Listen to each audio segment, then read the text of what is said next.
Ladies and gentlemen, boys and girls, gamers of all ages, welcome to YouTube. My name is SeaRaptor, and today we're bringing you a battle report from the bridge of Tier 8 American battleship USS Kansas. I have had nothing good to say about Kansas. In fact, the entire American battleship split sub-branch thing basically went unnoticed by me. I almost don't care about it. I don't have a Minnesota. I don't think I've ever played a game in Minnesota or Vermont. These ships do not interest me at all. However, like a good warships player, I do believe in, kind of grinding things out and eventually getting to a point where I can, finish up getting all of these ships. And so a recent game I found myself divvied up with some friends here. You see my good friends in front of me in a Martel and a Cossack, and I'm derping in a Kansas on Crash Zone Alpha here, and we're top tier, believe it or not. One of the things that I'm learning to appreciate about Kansas, and that I hate about her to begin with, the lack of speed irritates the bejesus out of me. I do not like how slow these ships are. However, when you take a central position with a ship with this kind of range and this kind of speed, it allows you to continually impact the board, or at least, try to. Like the shot that I just took at 22 kilometers on an Edinburgh, which just happened to be useful.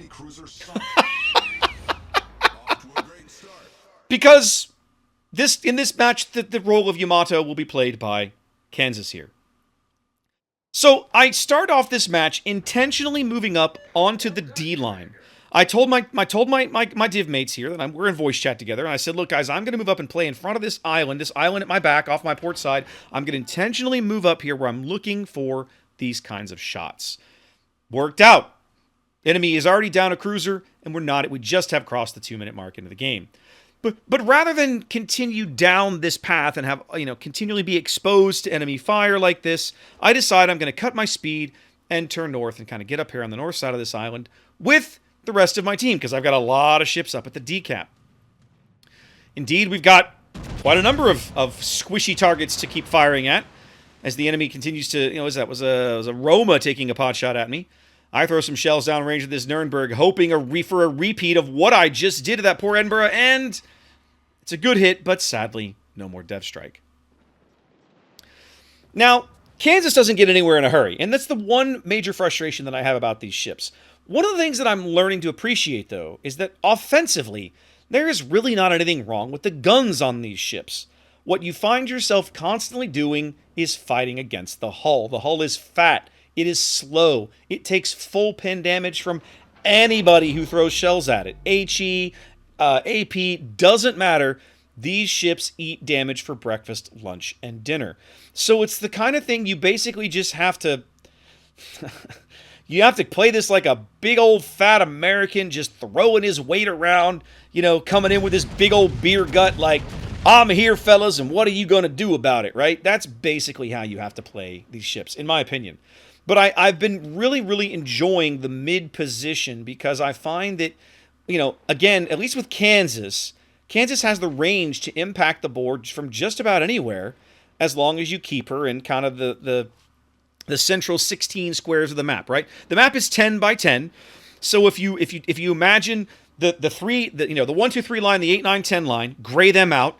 Then imagine the ABC line, the HIJ lines, kind of gray them out. Those 16 squares in the middle, D, E, F, and G, and 4, 5, 6, and 7, in my mind, that's kind of the sweet spot for Kansas. It allows her to put her guns just about anywhere that she needs to be looking. Now, she doesn't do this very quickly because Kansas don't reload all that fast. But it gives you options, right? It gives you options to be looking for shots, which is something that you can't say if you move to a map edge. If you move to a map edge, you're more or less confined to what the enemy gives you. And if they all leave, well, gosh, kids, Kansas is not going to get back anywhere in a hurry, right? This ship gets nowhere in a hurry. So if you want to impact a game, in my opinion, try and stay near the middle of the map. We crushed the enemy Farragut at D, thanks to my div mates. And so now I've decided it's time to accept an engagement with this Roma, who has chosen himself a nice middle-of-the-board position, which I don't disagree with. I like the choice. If I was in his shoes, I might have tried the same thing. But we have a preponderance of firepower that we can put down on this guy if we want to. Look off to my port side on the minimap. There's a Colorado, an Andrea Doria, an Alba, a Martel. I've got a Cossack right in front of me, a Budioni just off my port bow, and a Gepard between me and this Roma. So this guy can very easily find himself under a tremendous amount of firepower, just like my 12 barrels of pain. Yeah, kind of like that. Kind of like that.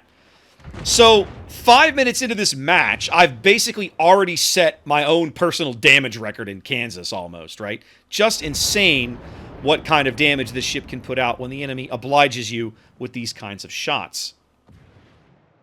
This Roma is desperately trying to get what damage into me he can. I'm waiting for my reload, but the bottom line is he ain't going to be alive when my guns reload, so kind of a waste of time. We're up a ship, tied on caps, and I'm going to go back into the middle. I'm going to the sea cap. My AA can provide a little bit of cover for my friendly Cossack off my starboard side.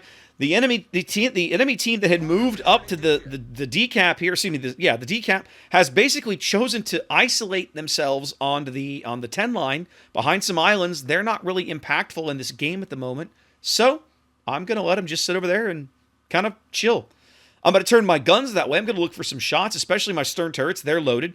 I'm looking for a shot. I really want a shot on the Nuremberg, right? He's very low. I want to be able to finish him off. Unfortunately, not going to happen. Take a pot shot at this Gneiss instead. I'm still learning to judge the lead on these shots. I have to remember that Kansas's turrets, Kansas's shells are kind of just as slow as North Carolina's. So I've got to learn to lead a little bit. I do get a little bit of damage into the Gneiss. Take my first solid hit of the game from the opposing North Carolina as we provide some nice solid AA cover here for my friendly Cossack.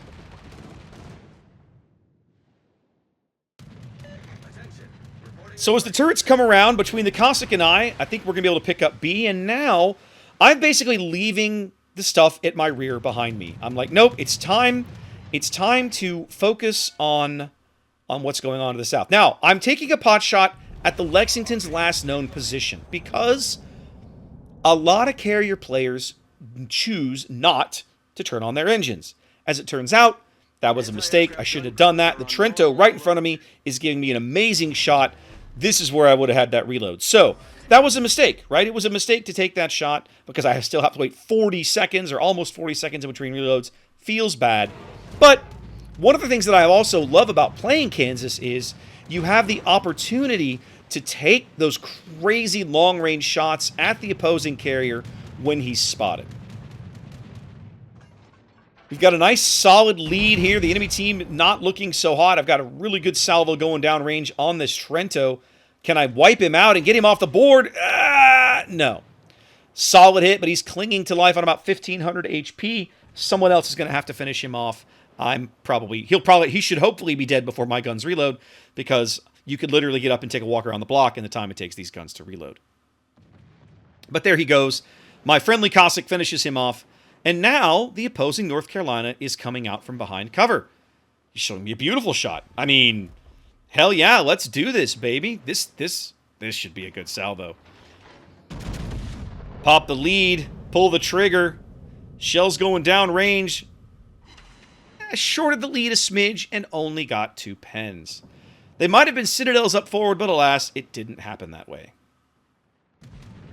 Stern turrets are still loaded, but, you know, I don't want to give the North Carolina anything to get excited about. So I'm intentionally kind of giving him a crap profile. I don't want him to get excited enough to turn his guns in this general direction. My bow guns are going to reload, though, so I am going to have another good shot at him right here. He's actually choosing to turn out in front of me, which I don't recommend, but that's what he's doing. Unfortunately, dispersion trolls me a little bit. I do get a good hit. It's a 16k hit. It's not too shabby. I'm going to turn and get the stern turrets off, try and finish this guy off. Can we do it? And survey says no. Another 10k hit, but not quite enough to finish him off. So, once again, we turn back. We'll mass the stern turrets again. Give him the bow turrets. But I think he's going to be dead before I get the opportunity. So instead, I'm going to take this shot at the Fuso. Because the North Carolina's on literally a couple hundred HP. It's a waste of my time to finish this guy off. The Gepard can do it. As it turns out, the Bayern takes care of him. We wipe out the Fuso, pop the defensive fire, try and shred these dive bombers as they come in for an easy hit because, well, Kansas is easy prey for American HE bombs. The planes are falling, but he does put a 15k hit into me with the dive bombs because that's just how squishy this ship is. Luckily, none of those planes are going to make it back to their hangar. And now, having moved right through the middle of the map, the enemy team is down just to their Lexington as I'm looking at 145,000 damage. Maybe there's something to this ship after all. I don't believe those are words that I would have genuinely thought that I would say. Even as recently as 10 minutes before this game, I just don't think I would have said that. But man, Kansas offensively, you know, one of the things that you find, you know, there are certain ships in this game that the hull is weak, right? Kansas is a ship like this. The hull is weak. The hull is not very good. There's nothing to get excited about when you start talking about Kansas's, you know, torpedo protection and armor scheme. There's nothing to get excited about. However, look at that. Like, the guns, yes. There's definitely things to get excited about with the guns. You find yourself having to fight the hull all game.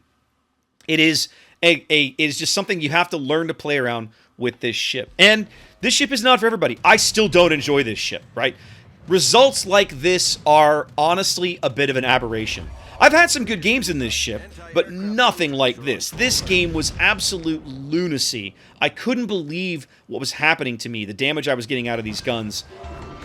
I still don't believe it, if I'm honest, because there's a cool 180,000 damage in a ship that I absolutely despise and feel is kind of crappy. But there it is. So guys, I guess the reason I wanted to showcase this video was, yes, it is possible to have a good game in Kansas. And I think a lot of players, myself included, sometimes forget that. The other thing is that I feel like in order to maximize this ship and what you're going to get out of her, you can't take her to the wings. It's very common at the start of a game, every battleship runs for the edges of the boards, right? Run for the map edge and leave the middle open, right? Because battleships in the middle, what happens to them? They get focused out, right? But Kansas, bizarrely, and I presume Minnesota and Vermont, I won't pretend I haven't played those ships, but I'll talk about Kansas. Kansas has some tools that allow her to be a little more resilient in the middle of the board. She's got a pretty solid little heel. Her AA is quite good. She's got defensive fire. She has the range to impact whatever side of the board that she needs to or chooses to, depending on what mid position that she's taken and how the enemy deployment looks. So I feel very strongly that of all the battleships that have come out recently, Kansas and presumably Minnesota and Vermont are very, very strong ships when played from this kind of mid position, particularly in a div where your div mates can help shore up some of your weaknesses. Anyway, guys, hope you enjoyed that. Wash your hands, be safe, and I'll catch you next time.